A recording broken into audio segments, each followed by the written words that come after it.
Madagascar és una illa de l'oceà Índic. Es va separar del continent africà en l'època en què es formaren els continents. Això li ha donat una fauna i una flora ben genuïnes. La població humana es va establir provinent de l'Àsia, a través del mar. La base cultural és d'origen asiàtic. La llengua, els cultius tradicionals i els valors són diferents al continent africà. A través de la història, Madagascar ha rebut diferents migracions i contactes humans i culturals, sempre amb el mar per frontera, amb l'Àfrica negra, amb els àrabs i amb els europeus, primer anglesos i després francesos. En l'actualitat, el malgaix és la llengua comuna i oficial, amb matisos dialectals, però amb una llengua estàndard que permet que sigui vehicular a l'educació primària, a les ràdios i a les televisions. El francès és la segona llengua oficial, força coneguda, i també és la llengua de l'ensenyament secundari i de l'ensenyament universitari. Bé, bon dia. Som a Antananarivo, al santuari del germà Rafael Raforinga, i som amb el germà Joan Sala per parlar amb ell una estona. Gràcies, germà Joan. Bon dia. Com definiries el poble malgaix? Mira, durant moltíssims anys, en totes les cicles que feien referència a Madagascar, inclús en Àfrica o en l'Església, sempre es posava una M final, Àfrica i Madagascar, per dir que la gent no se sentia africana. Quan parlaven de l'Àfrica, bueno, és l'Àfrica, però no és Madagascar. En efecte, la història, la manera de ser, és molt diferent del continent.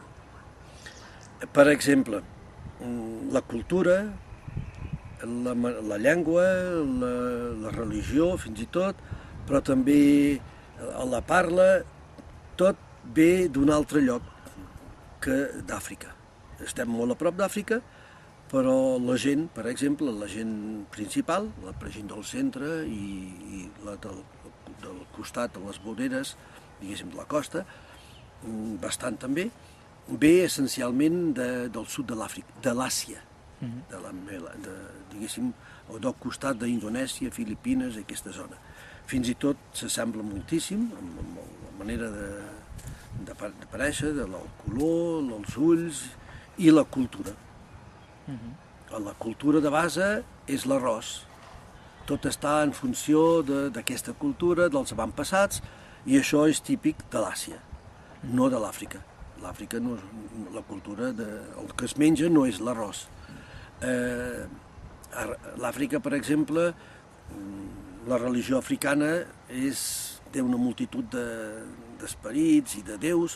Aquí sempre és un sol déu, que és un esperit. La cultura va unida amb la cultura dels avantpassats, que això és típic de l'Àsia. És a dir, hi ha moltíssimes coses, la llengua també. Àfrica té una multitud de llengües i aquí, bàsicament, una. Malgrat que hi ha una gran diversitat d'expressions i de manera diguéssim, coses particulars de cada regió, sobretot de la costa, perquè també hi ha molta aportació africana. Però és una, tothom entén la mateixa. I això fa una unitat que no té Àfrica. Com és l'ambient d'una escola? Com és el sistema educatiu, l'educació en aquest país? Quines coses positives hi veuries? Els germans de la Salle som germans de les escoles cristianes, és a dir, la nostra missió dona voltes, diguéssim, està al voltant de l'escola, de diferents tipus d'escola, però sempre l'educació. I per tant, la missió que tenim aquí i la que es pot tenir a Catalunya, Espanya, França o en altres llocs és semblant. després sempre l'educació, estem amb els nens, amb els adolescents, joves, tenim escoles que van des de la primària fins a la universitat, aquí mateix hi ha una escola universitària, és a dir, és semblant, no? Ara bé, nosaltres aquí, els germans, ja portem 150 anys passats, gairebé, estem a punt d'acabar els 150 anys. Això vol dir que ja hi ha una llarga història de presència aquí a la Salle. Per exemple, això es fa palès en el fet de que tenim entre els germans, diguéssim, els més importants com a efectiu, com a, diguéssim, empremta que han deixat en la cultura, el germà Rafael Lluís Rafringa, que és beat, però no solament és un sant, en el sentit religiós, sinó també que és un home d'una gran cultura. Ell va ser de la primera promoció, per dir-ho així, dels malgatxos que van estar amb els germans. I, per tant, tot s'havia de fer. No hi havia encara escoles en el país. Hi havia alguna escola que havien fet els protestants, però era per la Bíblia. Però no hi havia escoles tipus modern, com ara. Van ser els germans francesos que al venir van instituir-la i ell en va aprofitar. Però, esclar, es va adonar que faltaven moltíssimes coses. Per exemple, els germans francesos, amb tota la bona voluntat, no podien ser mestres, d'una certa manera, en l'art d'expressar-se en el malgaix, sinó que ells mateixos l'havien d'aprendre, i els nens, que tots eren d'aquí, els hi costava d'entrar en la llengua. I ell va ser el que va escriure molts llibres de gramàtica malgaix i de cultura, també com aprendre el francès, és a dir, va ser un gran escritor, també va desenvolupar la cultura d'aquí a través, per exemple, dels poemes, de com redactar, escriure la llengua del país, va fer les primeres gramàtiques, de com fer també nosaltres en diem cabarris, que vol dir els discursos en diferents ocasions, que això és molt típic d'aquí. Una escola té molts punts comuns, és a dir, hi ha els educadors, hi ha els nens o els adolescents, que són els que reben. Les diferències de base és la manera d'educar. Nosaltres, o vosaltres més ben dit, a Catalunya teniu ara ja una manera molt més individualitzada. Les classes tenen un petit nombre de nois, es mira molt perquè cada un es vagi seguint els seus cursos. Nosaltres aquí també ho mirem, però més a l'engròs. Primerament que el nombre d'alumnes és bastant més elevat. Normalment és al voltant de 50 alumnes per classe. Ja es pot portar una classe amb 50 alumnes? Sí, i es porta molt bé, no hi ha problema. Els nois d'aquí són més dòcils, la cultura que tenen en les famílies és una cultura on l'estil d'escolta és molt important. Normalment els joves no porten la veu, sinó sempre són els grans. I per tant, el propi d'ells és d'escoltar i d'assimilar. Ja els vindrà el temps. Això és la cultura tradicional, no? Per tant, en unes classes, encara que nosaltres els diem de participar-hi més, no tenim problemes d'escoltar. Més bé tenim el problema que siguin actius, no? I que puguin desenvolupar la creativitat. Aquest és el problema que ens falla bastant perquè la cultura no hi porta, no? Però a part d'això, una altra diferència és que entre vosaltres, els nois, a tot arreu, a totes les matèries, tenen llibres i no han d'escriure gaire. Aquí ho tenim molt al revés. Pràcticament no hi ha llibres. Per tant, s'ha de copiar molt o s'ha de saber fer resums i els nois copien i copien, tenen quaderns i en quantitat, no? Bueno, aquesta és una de les nostres limitacions. Això fa que el número d'hores en les aules és més elevat que no a Catalunya. Efectivament, aquí a La Salle, des de fa uns 20 anys, s'ha desenvolupat dos altres rames molt fortes, sobretot les germanes. Hi ha primerament el Signum Fidei, que actualment hi ha dues comunitats, una a Quitana i una altra en Bustra. Són laics, com en altres Catalunya també n'hi ha, de tot el món. Són laics que han assimilat molt bé i volen viure de l'espiritualitat lassalliana. Són la majoria d'ells educadors, ja en actiu, i alguns d'ells ja estan, nosaltres en diem pisotronuno, és a dir, ja estan jubilats, però continuen en el marc de l'educació a la seva manera també, no? Ja poden ser, si estan jubilats, per exemple, poden continuar amb activitats educatives a través de la parròquia. Aquests són els Signum Fidei i les germanes. Les germanes, bueno, vàrem començar pràcticament al mateix temps, cap al 91. L'estiu del 2013, Proide va arranjar les aules del Col·legi Notre-Dame de Lourdes de Tamatave, Tomassina.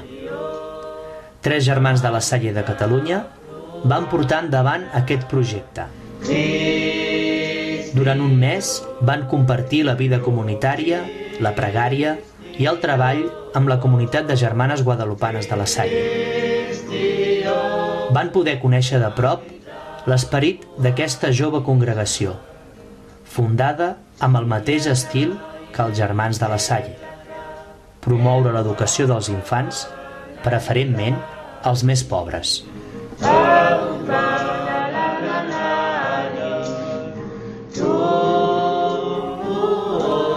Amb l'ajuda d'alguns professors es van poder pintar 12 aules. També es van pintar 2 murals al pati del col·legi.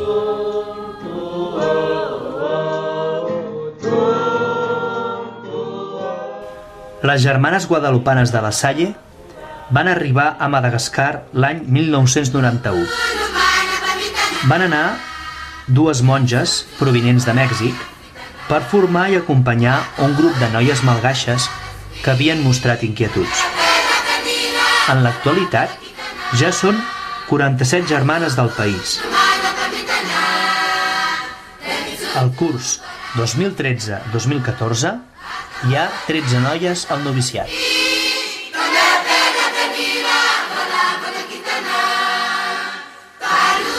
Estamos muy contentas de la presencia de los hermanos, hermano José, hermano David y Antonio, que han venido para ayudarnos a pintar las salas de clase.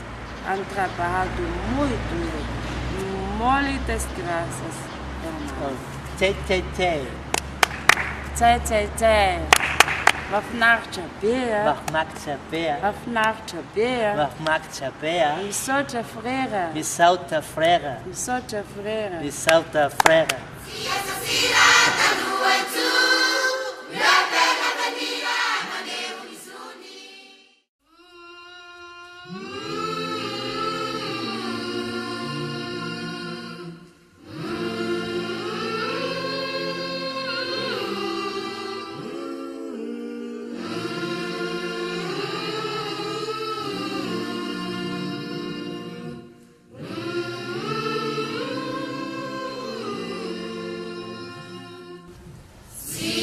Una de les obres que ha rebut un nou impuls és el Centre Anosibe. És un centre educatiu dirigit per professors Signum Fidei, laics que viuen l'espiritualitat de Sant Joan Baptista de La Salle.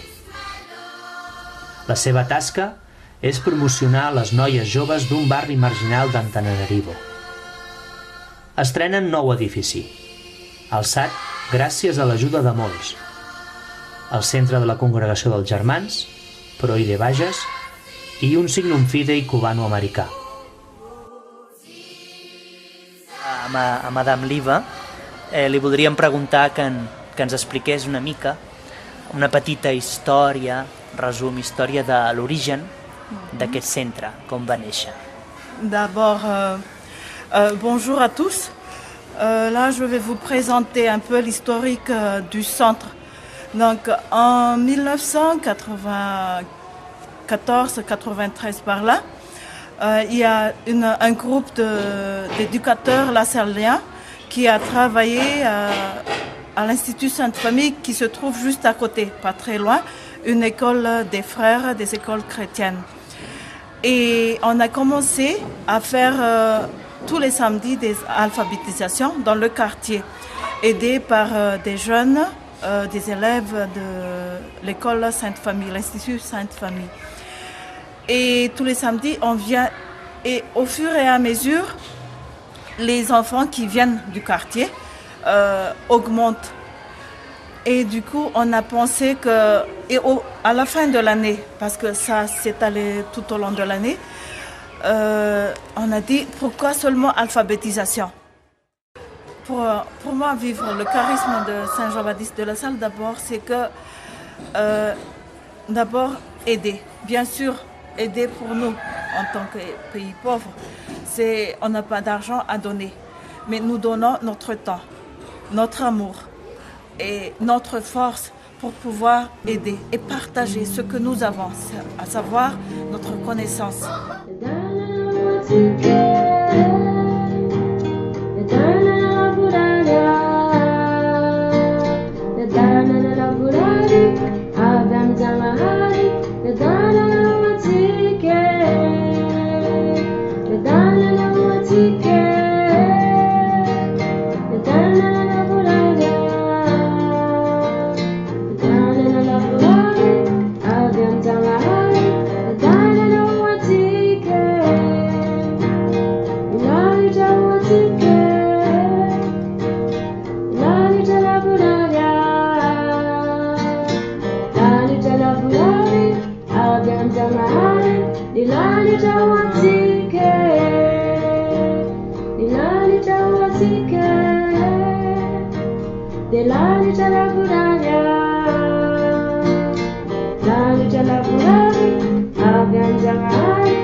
Viva que te